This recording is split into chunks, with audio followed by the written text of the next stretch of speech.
이제 하나님 말씀을 봉독하고 시온 찬양대 준비한 찬양 하나님 앞에 드리겠습니다. 오늘은 신약 성경 245페이지 로마서 6장 1절로 5절입니다. 제가 봉독하겠습니다. 로마서 6장 1절로 5절 245페이지, 246페이지에 걸쳐 있습니다.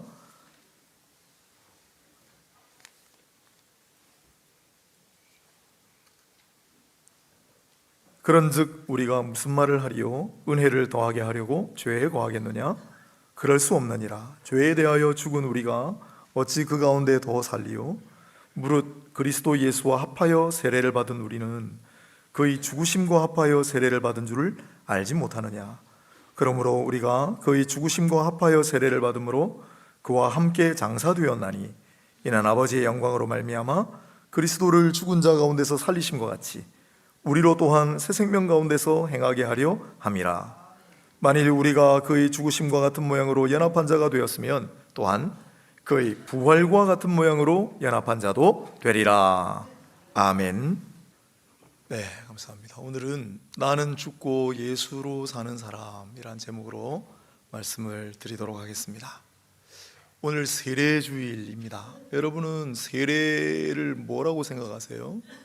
오래전에는 물을 뿌리는 것이 세례다, 아니야, 몸에 물에 다 잠궈야 진짜 세례야, 그걸 가지고 많이 논쟁했지만 요즘 그렇게 그거 가지고 논쟁하진 않고, 또 세례는 구원받은 표, 인증, 또 고백하는 행위, 그렇게 사전적으로는 돼 있지만은 정의가, 그러나 이 사도 바울은 세례를 죽음이라고 합니다. 죽음과 연결시킵니다. 오늘 세례 받으셨는데, 또 기왕에 세례 받으신 분들이 많이 계신데, 세례는 죽음과 관련이 있다는 것이 바울의 말입니다. 바울을 통해 주시는 성령의 음성입니다. 오늘 본문 5절까지 읽었는데 3번이나 반복되는 구절이 있어요. 그의 죽으심이라는 단어예요. 그의 죽으심, 그의 죽으심, 그의 죽으심이 절마다 나오죠. 그의 죽으심, 그는 누구일까요? 예수 그리스도, 예수님의 죽으심을 설명하고, 그 다음에 로마서에는 우리도 죽었다, 예수님이 죽으셨다, 우리도 죽었다, 이렇게 되어 있는 거예요. 간단한 영어로 하면 He died, 그분이 죽으셨다. We died, 그게 이제 로마서예요. 또 로마서뿐만 아니라 갈라디아서에는 똑같이 그가 죽으셨다, 나도 죽었다, I died. 골로새서에는 그가 죽으셨다, 너희도 죽었다, You died, 이렇게 되어 있어요. We died, I died, You died, 이렇게 되어 있어요. 우리는 죽었다, 나도 죽었다, 너희도 죽었다. 왜 자꾸 죽었다고 그래요? 어디에 대해서 죽었다고 그래요? 죄에 대해서 죽었다, 율법에 대해서 죽었다, 세상의 초등학문에 대해서 죽었다라고 그래요. 세례를 죽음과 연관시킵니다. 오늘 본문을 보십시오. 3절에 무릇 그리스도 예수와 합하여 세례를 받은, 세례를 뭐라고 합니까? 예수 그리스도와 합하여 받는 무언가를 세례라고 해요. 무슨 뜻이에요? 4절에 우리가 그의 죽으심과 합하여 세례를 받음으로, 그가 죽으심과 똑같이 우리도 죽음으로 그와 함께 장사되었나니 그러잖아요. 그게 세례라는 거예요. 세례는 무엇인가? 우리의 옛 자아가 죽는 것이다. 예수 그리스도와 합하여 십자가에 세례 받을 때 우리는 그때 죽었다라는 고백이에요. 나는 죽었다, 너희도 죽었다. 그게 사도의 고백이고 사도의 가르침이었습니다. 뒤에는 이제 살아난다는 얘기를 할 텐데, 그러나 먼저 죽어야 우리는 다시 살 수 있습니다. 그래서 내가 죽었다라는 이 선언이 굉장히 중요해요. 오늘 이 사도 바울의 로마서, 갈라디아서, 골로새서에 걸친 이 세례로 말미암은 죽음 이야기는 그러므로 바울 자신의 스스로 쓴 부고장이다, 나는 죽었습니다 여러분 라고 하는 내용과 같습니다. 그리고 우리 신앙의 선진들이 이 바울의 사례를 참고하여 계속해 왔어요. 공식 기록으로 등장한 처음인 것 같은데, 어거스틴이라는 사람, 기독교 최고의 신학자 어거스틴은 젊을 때 많이 방황했는데 예수 만나서 회심하고 새로운 삶을 살게 됐죠. 그리고 어느 날 길을 가다가 자주 가던 술집의 일하시는 분을 만났습니다.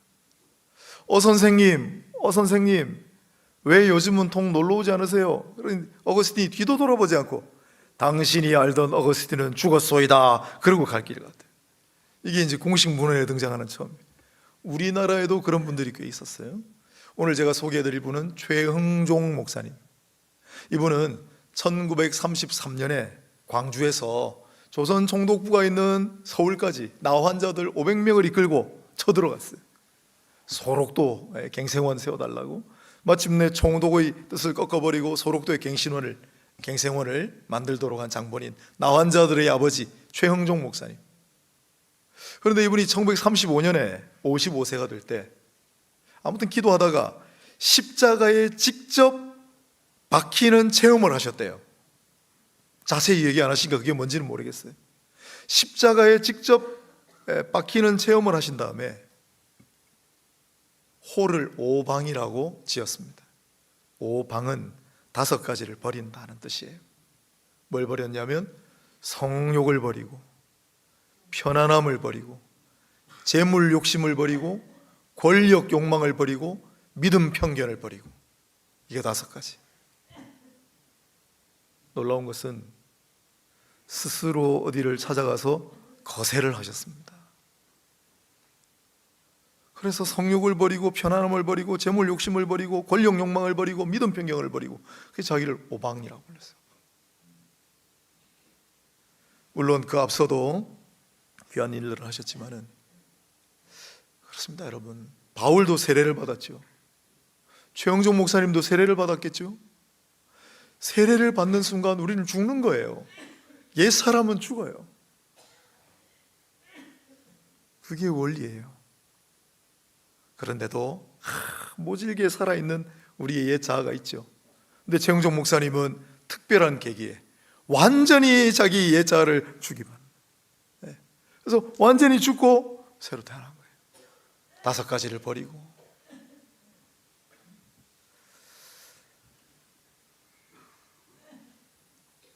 신자는 먼저 죽어야 합니다. 그래야 살아날 수 있습니다. 신자는 한 번 죽었던 인생입니다. 가끔 잊고 살아서 문제지만 말입니다. 오늘 먼저 세례를 받으신 분은 기억을 떠올려 보시길 바랍니다. 나는 죽었었습니다.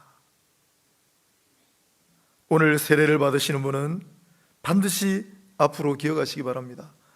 여러분은 오늘 공식적으로 죽었습니다. 이전의 나는 죽었습니다. 당신이 알던 누구는 죽었습니다. 고백하고 선포할 수 있기를 바랍니다. 저는 한번 했었죠. 제가 한동안 신학 공부하느라고 사라졌을 때 제 동기들 사이에 홍모가 죽었다는 소문이 퍼져가지고 그게 제 귀에도 들려와서 제가 한 명한테 연락했어요. 안 죽었다. 그러나 이렇게 얘기했어요. 정말. 그러나 당신들이 알던 홍모는 죽었다.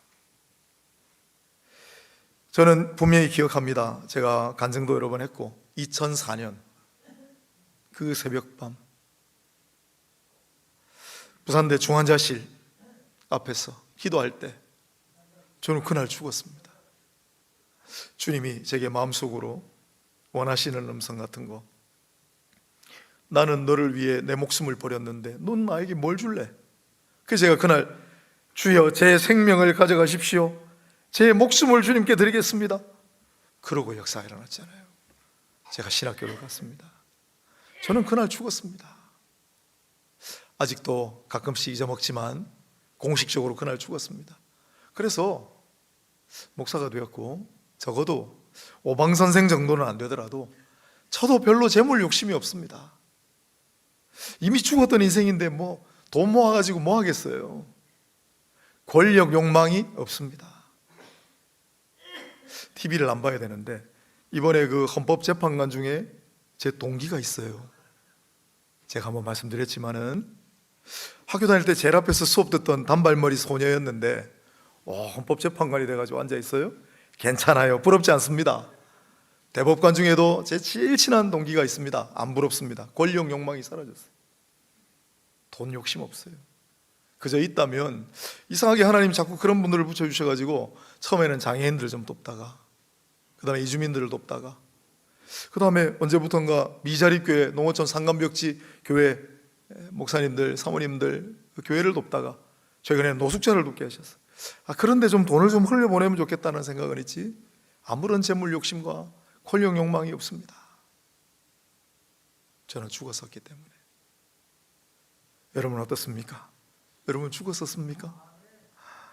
지금도 예자는 다 죽은 채로 있습니까? 아니면 시퍼렇게 눈을 뜨고 살아 있습니까? 죽어야 삽니다. 신자는 죽어야 살아납니다. 예자는 죽어야 합니다. 그래서 내 마음속으로라도 이제 예전에 누구는 죽었습니다 고백하고 누구에게라도 선포할 수 있게 되기를 바랍니다. 세례는 죽음이다라고 말씀드렸는데, 그러나 세례의 궁극적인 목적이 죽음은 아닙니다. 세례를 죽기 위해서만 받는 것이다라고 말할 수는 없죠.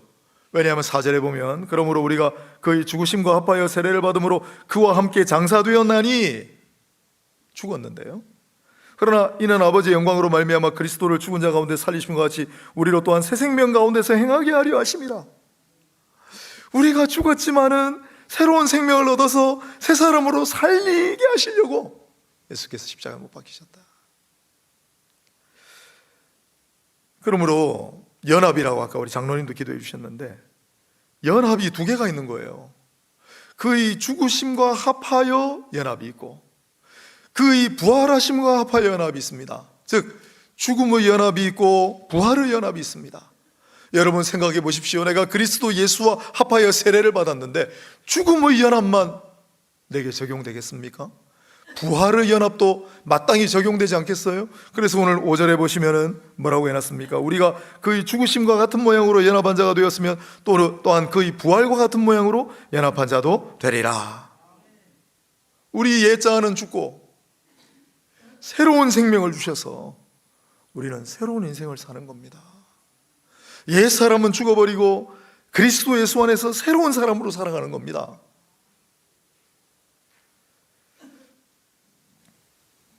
그저께 한국에 지금 오신 미국의 침례 신학대학원 총장님을 만났습니다. 극동방송에서 초청을 해가지고 지금 3월 조선에 오셔서 아주 유수한 교회들 방문해서 간증 집회를 하시는데, 이분이 저보다 한참 동생이에요. 1977년생인 것 같아요. 그런데 어린 나이에 가정이 깨져가지고 많이 방황했어요. 보통 방황한 정도가 아니라 중학교 때부터 술과 마약을 손에 댔대요. 중독자가 돼가는 거죠. 수업 시간에는 그냥 엎어져 자고 2차례나 유급당하고, 그러다가 고등학교를 어찌어찌 진학을 했는데 고등학교 2학년 때 술과 마약 문제로 2번이나 경찰에 체포됐대요. 완전히 망가진 인생이죠.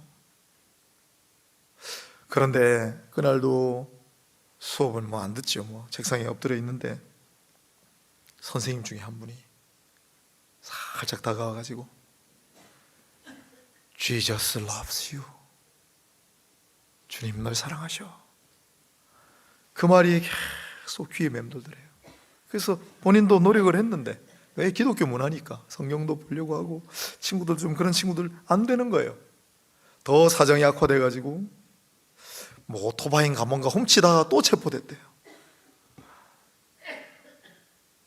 그런데 극적으로 주님이 그를 찾아와 주셔서 그가 18살 되던 해 1995년 6월 16일인가 날짜도 써놨더라고요.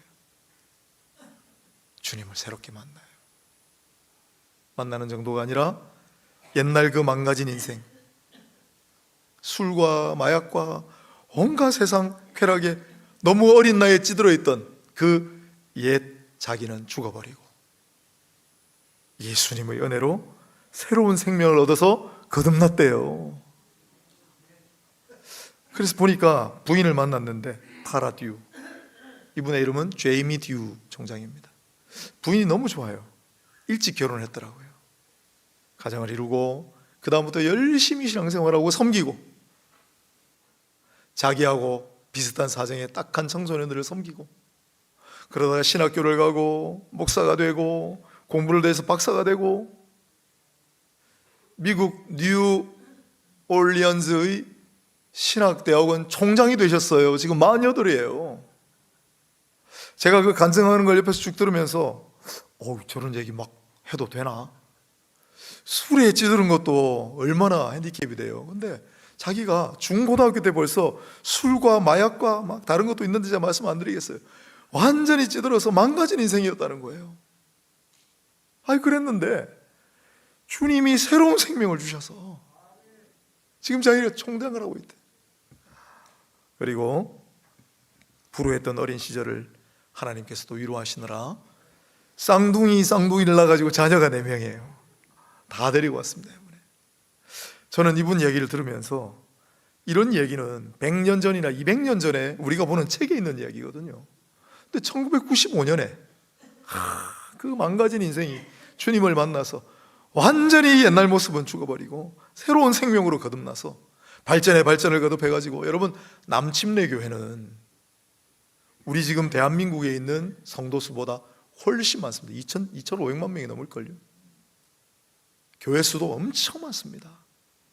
그 미국의 가장 대표적인 교단의 대표적인 신학교의 총장이 되었다니 얼마나 놀랍고 신기한 일입니까?